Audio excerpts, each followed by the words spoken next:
I'm starting to like this. At first, I didn't like the pairing of Orton and Wyatt. I thought it Hmm. was like, they didn't really go together well. But I'm starting to like it. Like, I'm getting a feel like Orton is like Darth Vader, and Wyatt Wyatt. is like Emperor Palpatine. I wish it was actually that. I wish, but I look at this and I don't get the punch. Like I'm not feeling the hook of everything that's going on. And you all, you're sitting here and you're talking about what could happen and maybe it'll go in this direction, but I'm not feeling anything of substance up to this point for me to be invested into where it could possibly go. No, I agree with you. I'm very hesitant to get invested because of that. Like, I feel like there's not that much here for me to get invested to, but there's some that really makes me want to get invested. Like when Wyatt gives a great promo, or when Orton does something cool and unexpected, like says, "I'm not gonna fight you." I didn't see that coming. I thought they would just go for the turn right there or something. Hmm. Or when Wyatt beats Cena and AJ clean, which almost makes you forget about all that shit that happened Two with nights in a Bray. row.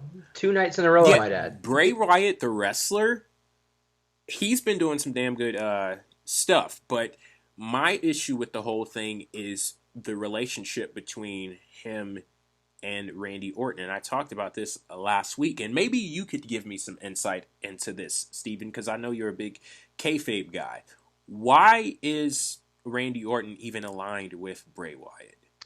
Yeah, see, that's the major problem I have with it, and I'm starting to see some kind of understanding of why he is, but it's not really enough for me to get it. As far as I can tell, he's just doing it to get Wyatt because he thinks that if he goes after Bray directly, Luke Harper is going to be there, so he has to destroy it from the inside.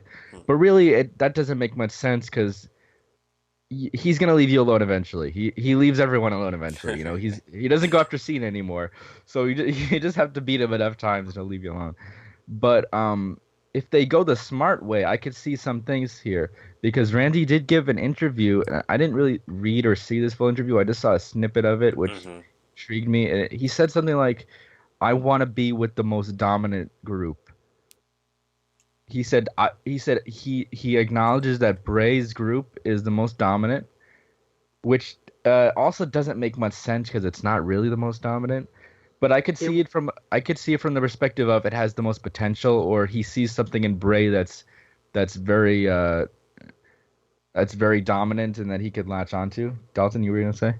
it's just funny to me because like I understand this is Orton talking in character, but like they really didn't get any kind of a main event push until Orton joined the Wyatt family because if you're with Orton, you've got protective booking. So Yeah. I don't think the title or anything was a motivation. I think your analysis that he's just trying to destroy the cult from the inside out is probably his best bet. He's a viper. He's sadistic. He's serial, and um, maybe that's all we really need to read into it. I'd like to think that there's Nah. a greater Mm-mm. motivation, Look, but dude, there was a great promo that Randy gave while he was fighting Wyatt. Ah, man, he said something like he told like a story about. I think I might just have to pull it up because it's The so. story about the snake. Yeah, yeah, yeah. You know what Hmm. I'm talking about. Yeah. That, but I just don't want the story to be that. I don't want the story to be that he just wants to destroy the cult from the inside and then Braid falls for it like a sucker because that's stupid. I wish that this was something. Have you guys seen Death Note? No. no, Ah, man, if you saw Death Note, you would really understand what I'm trying to get at. In Death Note, basically the story is this sociopath gets a notebook. He can kill anyone by writing their name in the notebook. So he gets the idea that he's going to become like God. He starts killing a bunch of people, criminals really. He starts like enacting his own idea of justice. There's this detective named L who is hunting him down.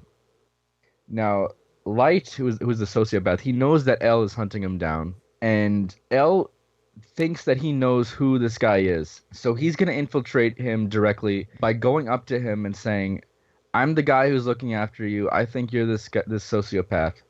And it gets really interesting because what starts off as a game of cat and mouse because they don't know each other's identity, L just goes up to him directly and says, "I'm L.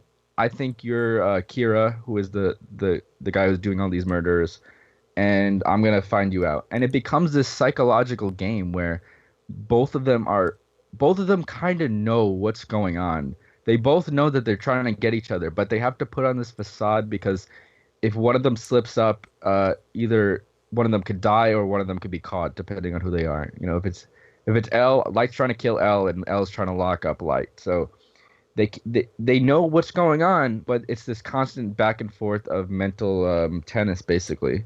And actually, they use the metaphor of tennis in the show to show what's going on between them. I wish this was like what Randy and Bray were doing, because it could be a case of Randy is infiltrating the group. Wyatt knows that he's doing that, and we know that both of them know, but they're really trying to outsmart each other while they're on the same side. Mm-hmm. And it's this constant psychological game. I think that would be really interesting, and they haven't really done that. So I think this has a lot of potential, but they haven't done what I want to see. Yeah, knowing what we know about the characters of Bray Wyatt and Randy Orton, how they play that psychological warfare, they could be doing so much more with this storyline, and I'm not really seeing it at all. Like, there is no depth to anything that's going on with Randy Orton's partnership with the Wyatt family. It's just there. And if it ends up leading in the direction that it seems like it's going to lead now, like the typical, I come in and I destroy you from the inside out,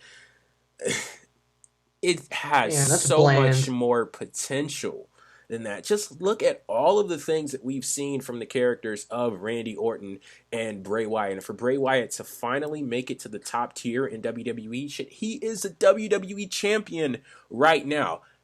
If it was any time to pull the trigger and, do something special and out there, exactly like what Steven just laid out right now, this would be the time. And Randy Orton would be that person to do it with. I even think like the Darth Vader thing would be cool too. That'd be a different. Like all you have to say is like Orton's like, "Fuck, I used to be this killer and now I'm not. Bray's the killer now, so I'm gonna go under his tutelage." And then you could have. I'm so damn glad I am so damn glad I decided, just stay on the friggin' show, because that idea honestly sounds so fucking amazing, because it gives an extra layer to the character of Randy Orton that doesn't make him seem like a mindless drone, where it's like he's not just doing the bidding of Bray Wyatt. Because if you look at the relationship between the Emperor and Darth Vader was a badass in his own right, and it never seemed like he was the Emperor's quote unquote bitch.